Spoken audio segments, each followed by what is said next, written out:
Imagine, if you will, a Tuesday night. The fluorescent lights of a church basement are humming. The coffee is lukewarm, and in walks Steve. Steve has a glint in his eye. He sits down at the Bible study table and slams his hand down. He says, "Friends, I have had a revelation.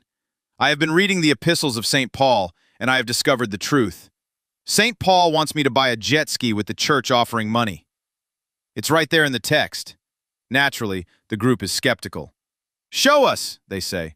"Open the book. Let us see 1 Corinthians chapter jet ski." And Steve smiles. He leans in, and he says, "Oh, I can't do that.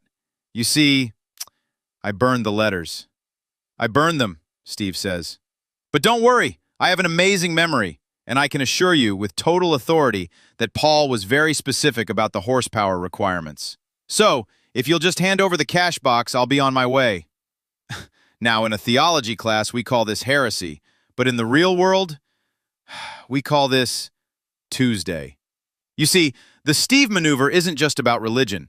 It is the fundamental strategy of anyone who wants to hold a heterodox opinion but lacks the data to back it up. The rule is simple. If you want to control the truth, you must first eliminate the primary source. You see this everywhere. Take the bad breakup.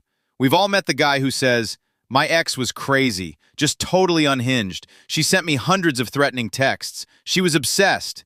And you say, "Wow, that's scary. Let me see the texts." And he says, "Oh, I deleted them. For my own mental health. I scrubbed the record. But take my word for it, she was a monster." Was she a monster? Or did those texts actually say, "Please stop sleeping with my sister"? We'll never know. He burned the letters. He curated the archive.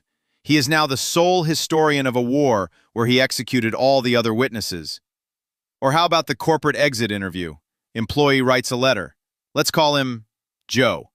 Joe writes, "I am resigning because you force us to work in a scorpion pit. The scorpions are biting me. My doctor says I am allergic to scorpion venom. Here is the doctor's note.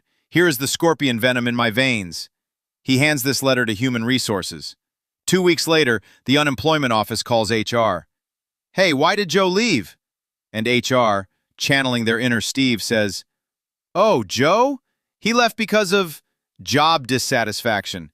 He just didn't like the vibe. He found the scorpions conceptually limiting." The unemployment office says, "Did he leave a letter?" And HR says, "Yes, absolutely." Can we see it? No. Why not? Because we didn't attach it.